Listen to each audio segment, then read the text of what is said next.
Hey everybody, welcome back to Microbe Talk here on YouTube channel. I am Himanshi once again with you और आज मैं आप लोगों के साथ एक क्विक रिवीजन शेयर करने वाली हूँ हिस्ट्री ऑफ माइक्रोबायोलॉजी का, जो कि डिफरेंट कॉम्पिटिटिव एग्जाम जैसे कि मैंने आप लोगों को कहा था CU CET PG एग्ज़ाम के जो एंट्रेंस होने वाले हैं, एंट्रेंस एग्ज़ाम होने वाले हैं, उनकी मैं प्रिपरेशन कराऊंगी। तो उसी से के रिगार्डिंग में मेनली मैंने फोकस करके बनाई है। बट इक्वली इंपॉर्टेंट है CSIR net, ICMR net, MSc entrance exam दे रहे हैं, फिर PhD एंट्रेंस दे रहे हैं आप माइक्रोबायोलॉजी के लिए, साइंटिस्ट भी ICMR JRF नेट, जो ICAR नेट है, SRB नेट है, food inspector, drug inspector, BIS, DSSS, BSSC, और भी माइक्रोबायोलॉजी से रिलेटेड जो भी एग्ज़ाम्स होने वाले हैं उनमें। सो चलिए वीडियो को शुरू करते हैं। एक और चीज़ जो मैं आपको बताना चाहती हूँ, हिस्ट्री क्या है, एक बहुत ही ज़्यादा डिटेल प्रोसेस होता है, मतलब डिटेल टॉपिक होता है। हमारा लास्ट डे तक भी जो हुआ है, अभी 1 घंटे पहले तक भी जो है, वो सब हिस्ट्री बन जाता है। मैंने कोशिश की है कि मैं इसको टाइमलाइन की हेल्प से आपको बताऊं। ये जो टाइमलाइन मैंने ली है वो मैं आपको बताऊंगी एंड में कहाँ से ली है।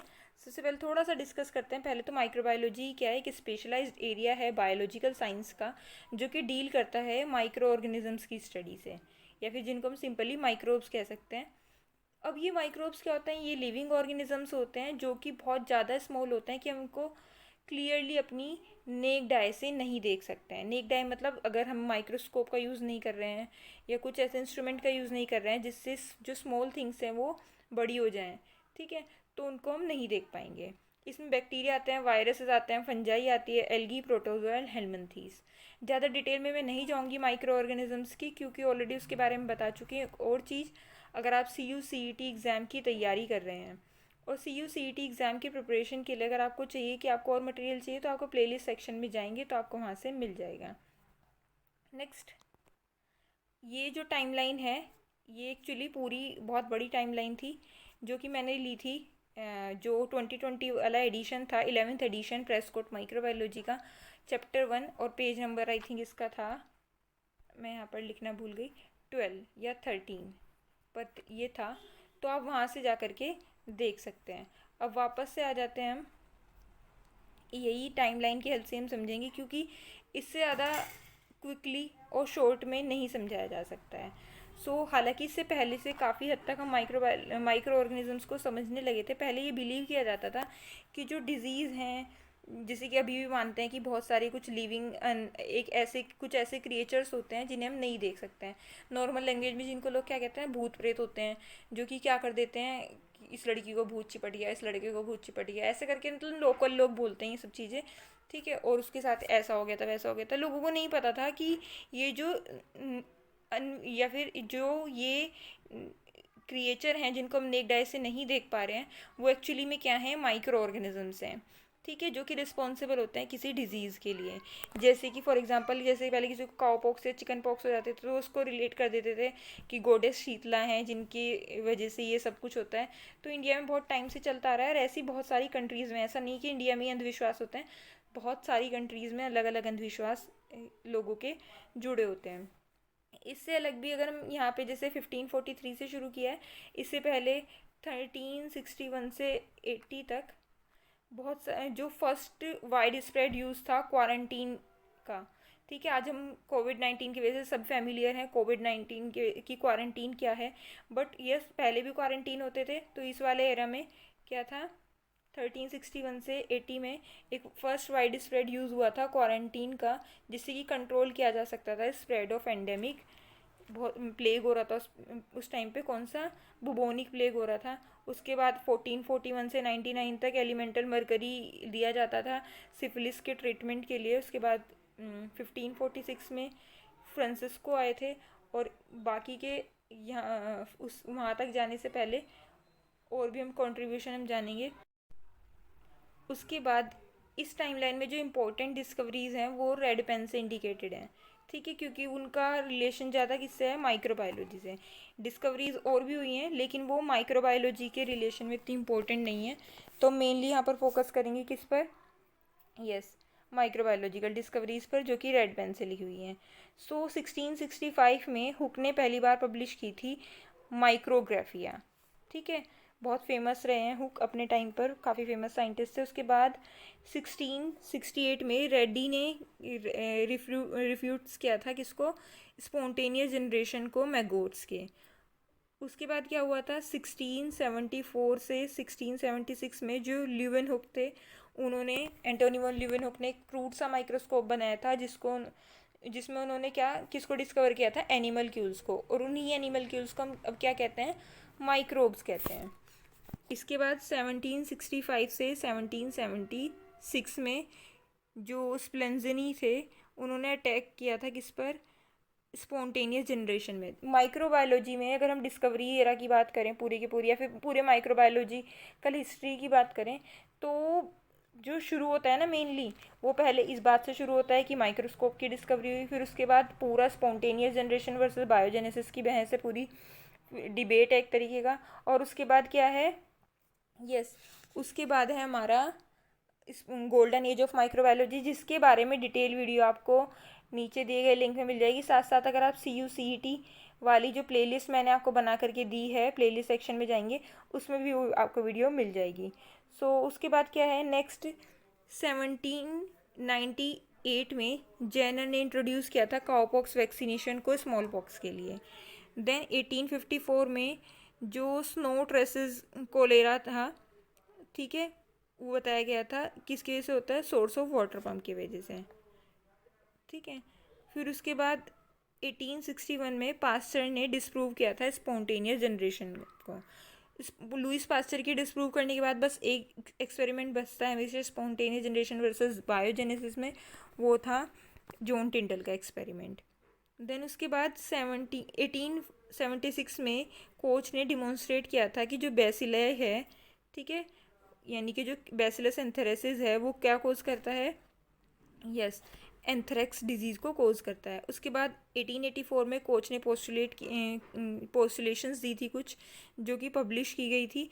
और साथ साथ मेटनिकॉफ ने डिस्क्राइब किया था फाइगोसाइटोसिस को, ऑटोक्लेव का जो प्रोसेस होता है पूरा वो डेवलप किया गया था, एंड ग्राम स्टेनिंग भी इसी ईयर में ही थी। तो आप देख रहे हैं कि जो हमारा 1884 रहा है वो माइक्रोबायोलॉजी की डिस्कवरीज के लिए काफ़ी इंपॉर्टेंट रहा है। और कोच की पोस्टुलेट काफ़ी इंपॉर्टेंट है अगर आप किसी भी एग्ज़ाम की प्रिपरेशन कर रहे हैं रिलेटेड टू माइक्रोबायोलॉजी। सो आप डेफिनेटली आप जाइए और जा कर के एक बार कोच पोस्टुलेट ज़रूर देखनी है आपको, बहुत बहुत बहुत ही ज़्यादा इंपॉर्टेंट है। उसके बाद 1885 में पास्टर ने डेवलप किया था रेबीज़ के वैक्सीन्स को। नेक्स्ट 1887 में एंड 1889 तक जो विनोग्रेस की स्टडीज़ थी वो हुई थी, ठीक है।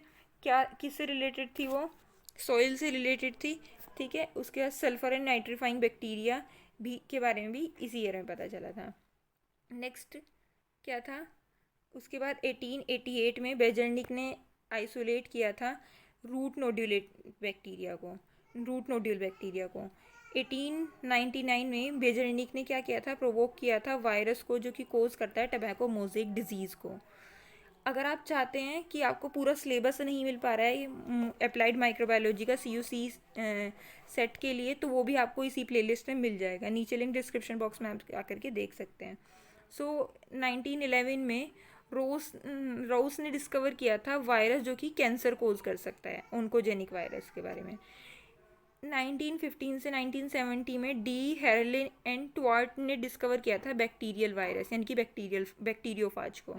उसके बाद 1923 में फर्स्ट एडिशन हुआ था बर्जीज़ मैनुअल का। बर्जीज़ मैनुअल बैक्टीरिया के क्लासिफिकेशन के लिए बहुत ही ज़्यादा इम्पोर्टेंट प्लेस रखता है अपने पास। तो बर्जीज़ मैनुअल में अलग अलग क्लासिफिकेशन दिया गया है, मतलब बैक्टीरिया को क्लासीफाई किया गया है बेसिकली। 1928 में ग्रिफिथ ने डिस्कवर किया था बैक्टीरिया के ट्रांसफॉर्मेशन को। 1929 में फ्लेमिंग आए थे, उन्होंने डिस्कवर की थी first antibiotic that is penicillin. Then उसके बाद 1932 में नोलन रस्का ने बिल्ड किया था first electron microscope. Electron microscope आने के बाद तो आपको पता ही है कि बायोलॉजिकल साइंस की लाइफ कितनी ज़्यादा स्मूथली चलने लगी। नेक्स्ट, अभी हमारा माइक्रोस्कोप डिस्कवर हो चुका है। अब इसके बाद क्या हुआ था, 1953 में वॉटसन एंड क्रिक ने क्या दिया था, जो DNA का डुप्लेक्स हेलिक्स का मॉडल था, ठीक है, वो प्रपोज किया था, मतलब डबल स्टैंडर्ड DNA है। और उसके बाद जो उसका मॉडल था वो किसने दिया था, वॉटसन एंड क्रिक ने 1953, जो कि मॉलिक्यूलर माइक्रोबायोलॉजी या मॉलिक्यूलर बायोलॉजी की तरफ एक अपने आप में बहुत बड़ी अप्रोच था। 1961 में जैकोब एंड मोनोड ने प्रपोज किया था लैकोपेरॉन। ठीक है, लैकोपेरॉन लैक्टोजोपेरॉन, जिससे पता चलता है बैक्टीरिया के जीन के बारे में कि वो कैसे शुगर को कंज्यूम करता है। नेक्स्ट 1970 में अर्बर एंड स्मिथ ने डिस्कवर किया था रिस्ट्रिक्शन एंडोन्यूक्लियस को। इसके बाद 1977 में वॉइस ने डिवाइड किया था प्रोकैरियोट्स को बैक्टीरिया एंड आर्किया में। उससे पहले जितने भी क्लासिफिकेशन सिस्टम आए थे मोस्टली सभी में क्या था, यूकैरियोट्स को तो अच्छे से डिफाइन किया गया था, डिवाइड भी किया गया था, क्लासीफाई भी किया गया था, बट जो प्रोकैरियोट्स थे उनको सभी में ही एक ही किंगडम में डाल देते थे। तो वॉइस ने फर्स्ट टाइम डिवाइड किया था प्रोकैरियोट्स को बैक्टीरिया एंड आर्किया में। इससे एक अलग किंगडम भी बनाया था उन्होंने, जितने भी यूकैरियोट्स थे उन्होंने सबको एक ही किंगडम में डाल दिया था, क्योंकि यूकैरियोट्स जो थे उनको किस में डाला था उन्होंने, यूकैरिया में। नेक्स्ट है 1983 से 1984 में HIV आइसोलेट किया गया था, साथ साथ आइडेंटिफाई भी किया गया था। गैलो एंड जो मोन्टेंजियर थे उन्होंने किया था, साथ साथ म्यूलिस ने डेवलप किया था PCR टेक्निक को। उसके बाद 1990 में फर्स्ट ह्यूमन जीन थेरेपी की जो टेस्टिंग थी वो शुरू की गई थी। उसके बाद 1992 में जो फर्स्ट ह्यूमन ट्रायल थे किसके ऊपर, एंटीसेंस थेरेपी के ऊपर, वो शुरू किए गए थे। 2001 में जो वर्ल्ड ट्रेड सेंटर अटैक था एंथ्रेक्स बायो टेररिज्म का, ठीक है, US में, ठीक है, उसके बाद उसको बनाया गया था। उसके बाद जो 2003 में सेकेंड वार हुआ था विद इराक, सार्स आउटब्रेक हुई थी इसमें चाइना में। सार्स वही वायरस है जो कि कोविड जिसके बारे में हम पढ़ रहे हैं, कोविड भी क्या है, सार्स सीरीज़ का ही एक वायरस है।